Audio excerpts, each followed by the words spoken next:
look at how to sequence bolt preload in a 3-plate stack-up. Here my 3-plate stack-up has material properties assigned to the CAD model. And we'll begin by creating our simulation models with a Nastran Solution 401 multi-step nonlinear. Next we'll set the output requests that we want. And here we have some that we don't want, and one is missing as well, and that's contact, because we're going to set up contact between the plates as well as the fasteners. We don't need grid point force, or SPC force, so we'll turn those off.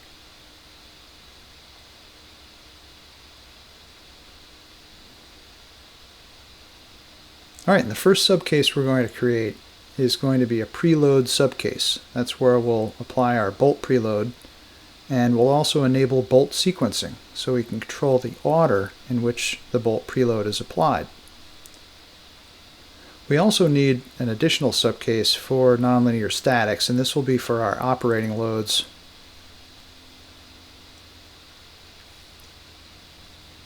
Alright, next we'll go to the idealize part, where we'll set the part up for symmetry first. We'll do that by getting an associative copy of the geometry, and then we'll trim it. And the trim command is only available in modeling, so we'll go there to do our trim. And we'll trim everything by a bisector plane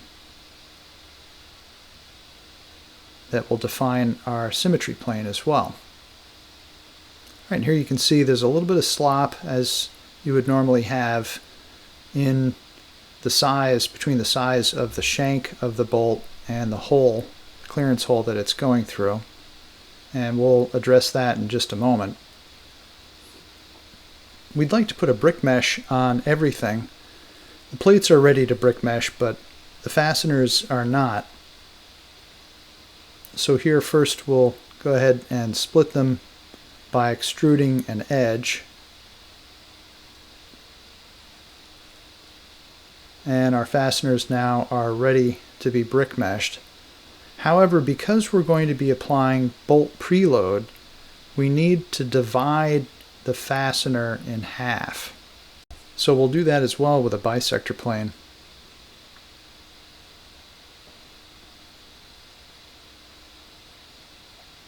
And we'll see how we'll use those faces a little bit later to apply our bolt preload. So next we'll go to the FEM, and we'll begin by putting our mesh mating conditions on the model, specifically just on the bolts, on the fasteners here.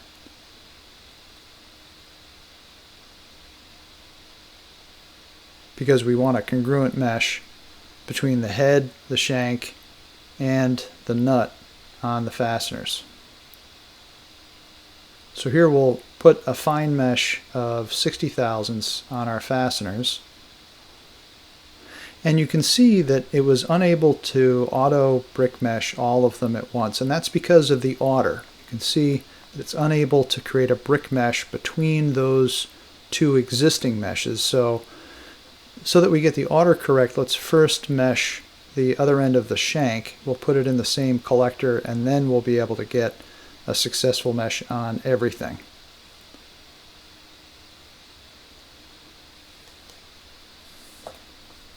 Alright, so that looks good. Let's go ahead and move on to our plate. And we'd like to refine the mesh around the area of the washer face of the fastener. So to do that, we'll create a weld row mesh control, where we'll specify the edges of the hole and the face that we'd like to apply the mesh control to, and then we can specify a layer depth and number of layers to refine the mesh in that area. Next we'll need to put in what I'll call a seed 2D mesh, one that's not exported to the solver, in order to capture that weld row mesh control. So here you can see the nice mapped rows around our hole with a slightly refined mesh. And then we can go ahead and brick mesh with edge mapping on.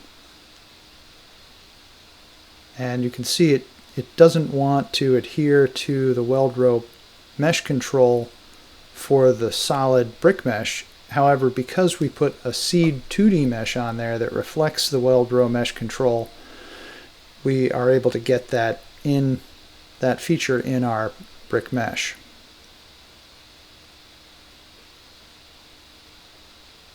Alright, so we'll repeat this same workflow of creating our weld row mesh control, followed by a 2D seed mesh, and then a solid brick mesh with edge mapping on in order to get the brick mesh that we want.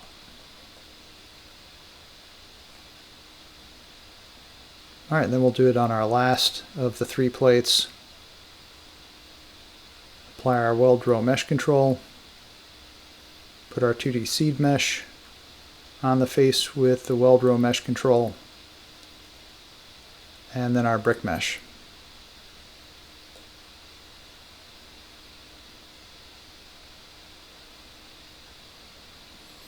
Alright, so that looks good.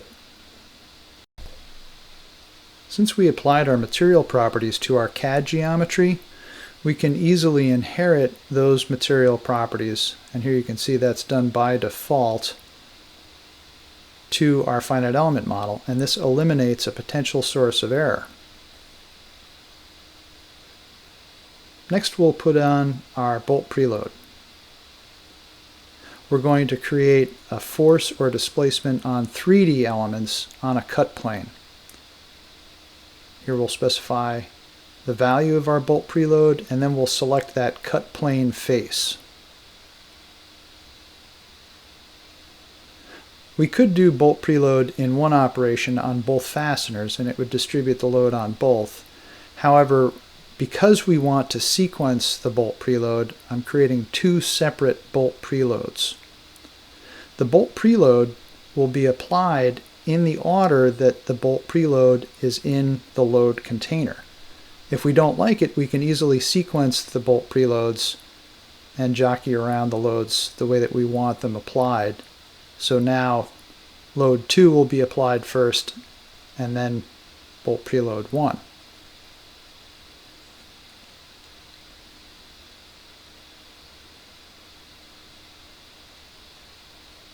Next, we'll create some constraints on the model. We'll fix the middle plate on the face on one end,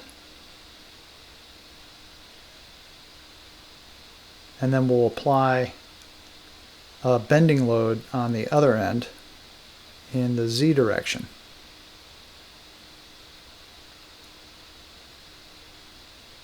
That will put the assembly into bending. Next, we'll create our symmetric constraint.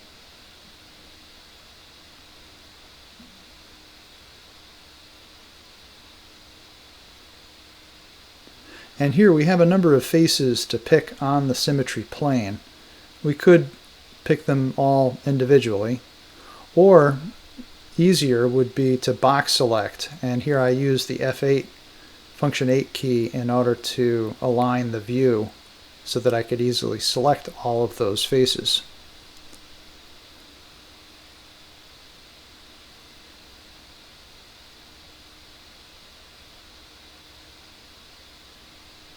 Alright, next we'll create our surface-to-surface contact, and we'll use the automatic pairing algorithm, and we'll begin just by selecting the head of the fasteners and the adjacent plate. I'm going to take the defaults for all of the surface-to-surface contact parameters at first, just to make sure that we've got the correct pairing. And here you can see it's created 4 face contacts for the 4 face-to-plate contacts. Next, we'll create the contact between our shank and the hole. And for that, because there's a little bit of slop in there, we need to open up the distance tolerance to 30 thousandths to capture all of that contact.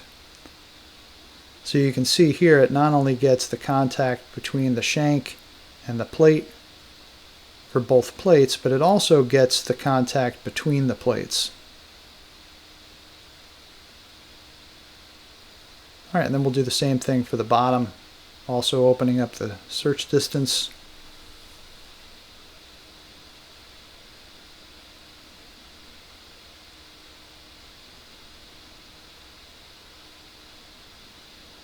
And there you can see 5 more contacts are created.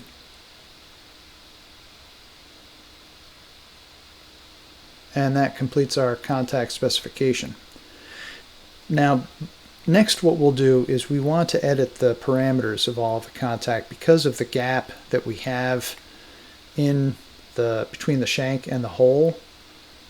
We won't have a robust convergence in our nonlinear solution unless we set up some contact parameters.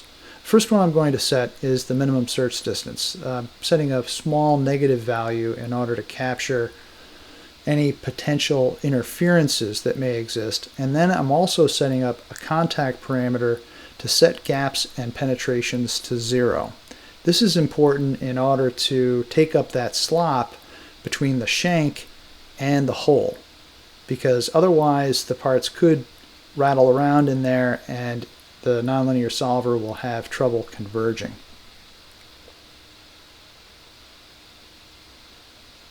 Alright, so now we're ready to solve. And here I'll pause the video while we're solving, but we can take a look at the solution monitor and see how it's first applying our bolt preloads and then our operating loads. And in about 3 minutes we have our results.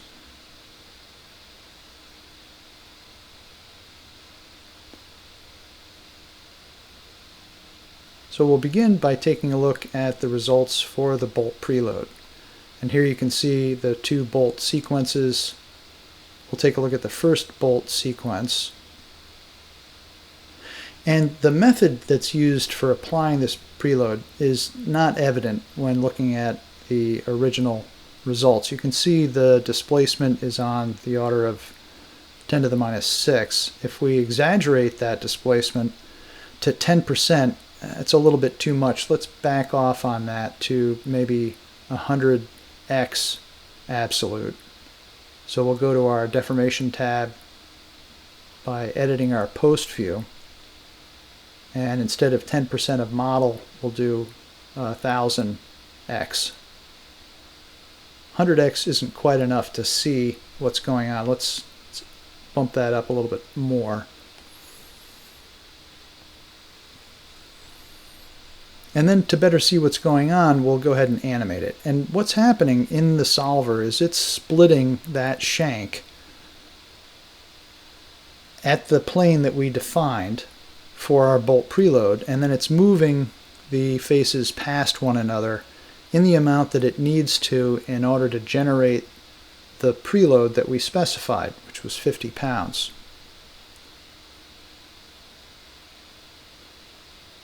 Alright, so let's go back to a 1-to-1 view